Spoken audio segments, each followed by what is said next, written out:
Hello बच्चों, welcome to my channel learning tales. आज हम लोग देखने वाले हैं कि स्ट्रैटेजी क्या होनी चाहिए अगर हमें नीट में 550 प्लस स्कोर करना है। ये वीडियो बेटा उन बच्चों के लिए है जो नीट 2020 अपेयर कर रहे हैं, एज वेल एज उन बच्चों के लिए जो अभी 11th एंड 12th में नीट की प्रिपरेशन करने वाले हैं।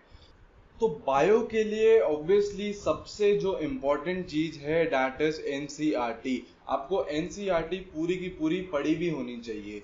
लेकिन स्टूडेंट्स के साथ दिक्कत क्या आती है कि जैसे वो एक चैप्टर पढ़ते हैं कोई भी बायो का, तो वो रिटेंट नहीं कर पाते हैं। मतलब 10 दिन तक उन्हें चीजें याद रहती हैं, 10 से 15 दिन तक, उसके बाद वो भूल जाते हैं। तो उसके लिए क्या टेक्निक है, मैं उस टेक्निक को बोलता हूँ हेडिंग रिमेंबर टेक्निक। तो बेटा इस टेक्निक से अगर आप ये टेक्निक फॉलो करते हैं तो you can easily score 300 plus marks in biology. तो ये क्या है टेक्निक? देखिए, जब आप एक बार एनसीईआरटी में कोई सा भी बायो का चैप्टर पढ़ते हैं तो आप इंपॉर्टेंट पॉइंट्स मार्क कर लेते हैं।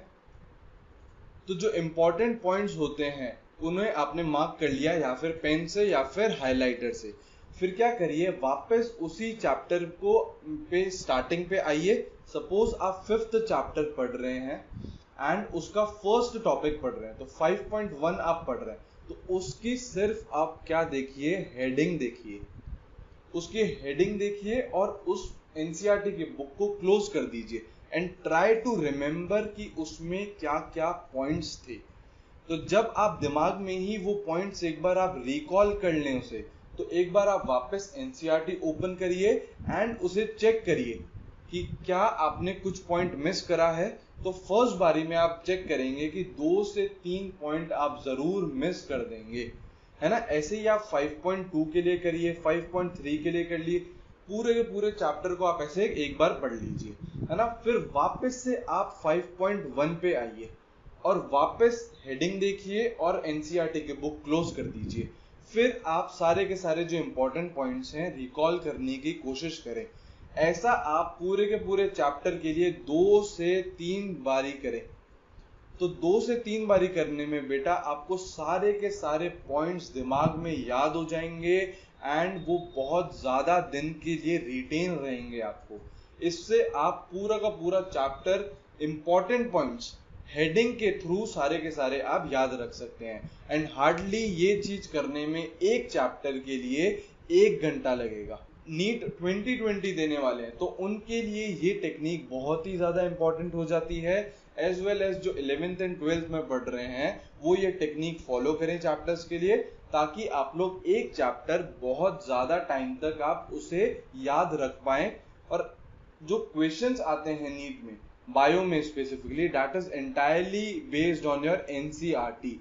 तो अगर आपको एनसीईआरटी की लाइंस याद रहेंगी तो आप इजीली बायो में 300 प्लस स्कोर कर सकते हैं using this technique which is called heading remember technique. तो अब केमिस्ट्री की बात करते हैं हम। तो जैसा कि स्टूडेंट्स हमें पता है कि केमिस्ट्री बेसिकली 3 पार्ट्स में डिवाइडेड है, inorganic, organic and physical chemistry.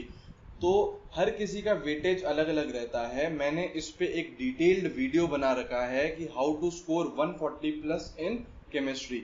उसमें मैंने चैप्टर वाइज क्या वेटेज आ सकता है नीट में वो मैंने डिस्कस करा है, लिंक मैं डिस्क्रिप्शन में दे दूंगा। तो बेटा देखिए, इनऑर्गेनिक केमिस्ट्री में कौन कौन से चैप्टर्स पे ज्यादा फोकस करना चाहिए।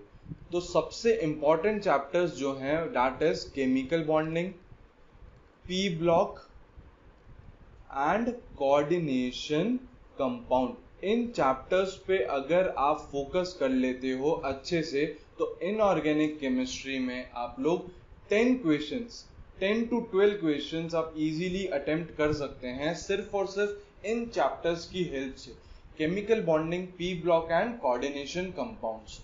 अब अगर ऑर्गेनिक केमिस्ट्री में बात करें तो ऑर्गेनिक केमिस्ट्री में hydrocarbons, GOC general organic chemistry, जो बेसिकली ये दोनों के दोनों पार्ट किसके हैं, आपके 11th की केमिस्ट्री के, राइट। एंड जैसे इंपॉर्टेंट चैप्टर बायोमोलिक्यूल्स। बायोमोलिक्यूल्स का अगर हम वेटेज देखें तो 2 क्वेश्चन आपके बायोमोलिक्यूल से ही पूछे जा सकते हैं। As well as hydrocarbons and GOC, इन दोनों चैप्टर्स को देखें तो आप 7 to 8 क्वेश्चंस आप ऑर्गेनिक केमिस्ट्री के सिर्फ इन दो चैप्टर से अटेम्प्ट कर सकते हैं, क्योंकि बेसिकली ये दो चैप्टर्स क्या हैं, पूरी की पूरी ऑर्गेनिक केमिस्ट्री का बेस है। तो ऑर्गेनिक केमिस्ट्री में अगर हमें अच्छा स्कोर करना है तो 11th की जो ऑर्गेनिक केमिस्ट्री है उस पे हमारा बहुत ज़्यादा फोकस रहना चाहिए। उससे आप इजीली इस सेक्शन में ऑर्गेनिक केमिस्ट्री में 12 क्वेश्चंस आप इजीली अटेम्प्ट कर पाएंगे। You can also include chapters like polymers, जिससे बेटा हर साल एक क्वेश्चन आना ही आना है। कम टाइम में आप ये पॉलीमर्स इंक्लूड कर सकते हो। होता क्या है बेटा, 12th की केमिस्ट्री जम्बल्ड रहती है, मिक्स रहती है, राइट। तो उसमें 2-3 चैप्टर से मिक्स करके क्वेश्चन आते हैं, तो उसमें बच्चों को एक भी अगर बीच में टॉपिक नहीं आता है तो हम वो क्वेश्चन अटेम्प्ट नहीं कर सकते हैं। इसलिए 11th की organic chemistry is more important and student आप इस पे ज्यादा फोकस करिए। अब अगर हम फिजिकल केमिस्ट्री की बात करें तो सबसे ज्यादा इंपॉर्टेंट इसमें जो चीज होती है that is formula list.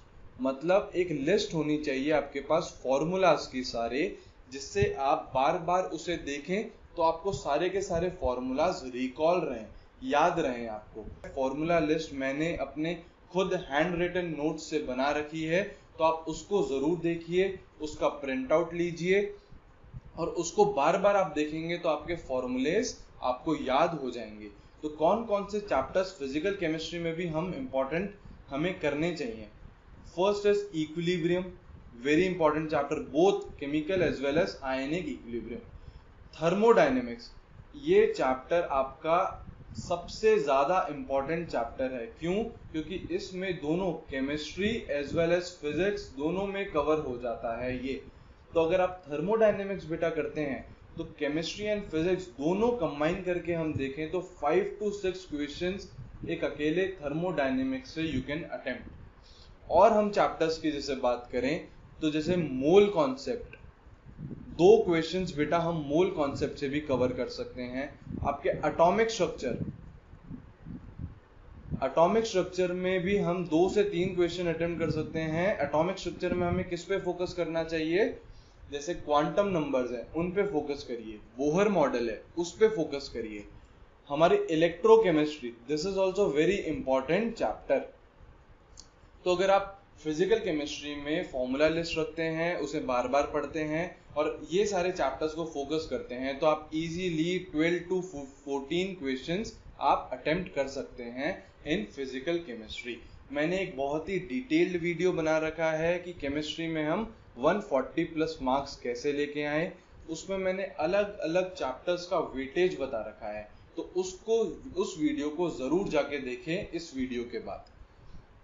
Students, अब हम लोग फिजिक्स की बात करें तो this is very very important subject. इसमें अगर आप लोगों को अच्छा स्कोर करना है कम टाइम में तो किन किन चैप्टर्स पे फोकस करना चाहिए। सबसे पहले is thermodynamics and KTG. Thermodynamics और केटीजी से ही मैं अगर बात करूं तो 4 to 5 क्वेश्चंस आप इस टॉपिक से कवर कर सकते हैं। कम टाइम में ये टॉपिक हो जाएगा और आप वेटेज इन टॉपिक्स का अच्छा खासा है। Next is modern physics. Modern physics is one of the most important topics in physics. इससे अगर हम बात करें तो पिछले जो नीट के एग्जाम्स हैं उसमें बेटा 5 to 6 क्वेश्चंस एक ही चैप्टर से आए हैं and that is your modern physics. This becomes your one of the most important chapters. Next important chapter is ray and wave optics. 2 से 3 questions we can expect on this topic also. Next, अगर हम current electricity की बात करें तो 1 to 2 questions, right? छोटा topic है, जल्दी कवर हो जाएगा और आपके वेटेज अच्छा खासा है। अब हम मैकेनिक्स के 11th की पोर्शन की बात करें तो काइनेमेटिक्स, एनएलएम एंड फ्रिक्शन, ये आपको तो जरूर करना ही चाहिए। इससे आप लोग इजीली 2 से 3 क्वेश्चन आप अटेम्प्ट कर सकते हैं। तो बेटा ये सारे चैप्टर्स पर अगर हम फोकस करेंगे तो कम टाइम में हम फिजिक्स में 130 to 140 मार्क्स स्कोर कर सकते हैं। मैंने एक डिटेल्ड वीडियो फिजिक्स पे भी बनाया है कि आप फिजिक्स में 140 प्लस मार्क्स कैसे स्कोर करें। तो उसमें भी मैंने चैप्टर्स के वेटेज दिए हैं अलग अलग, उस वीडियो को आप जरूर देखें, लिंक मैं डिस्क्रिप्शन में दे दूंगा। तो अगर आप ये सारी स्ट्रैटेजीज फॉलो करते हैं, बायो के लिए हेडिंग रिमेंबर मेथड, केमिस्ट्री में जो मैंने इंपॉर्टेंट टॉपिक्स बताए हैं and formula list, and physics में ये सारे के सारे chapters as well as formula list is also very important. तो ये भी, इसकी भी मैंने फॉर्मूला लिस्ट आप लोगों को डिस्क्रिप्शन में दे दी है, उसे प्लीज जाके चेक करिए। तो ये अगर चीजें आप फॉलो करते हैं तो नीट में आप लोग श्योरली 550 प्लस इजीली क्रॉस कर सकते हैं। एंड कुछ बच्चे अगर बहुत ही अच्छे से इसे करेंगे तो you can also score 580 to 590 and इतने मार्क्स में आपको बहुत ही अच्छा गवर्नमेंट कॉलेज मिल जाएगा। So thank you everyone for watching this lecture. Please like करिए, सब्सक्राइब करिए, अपने दोस्तों के साथ शेयर करिए and keep watching learning tales. Thank you.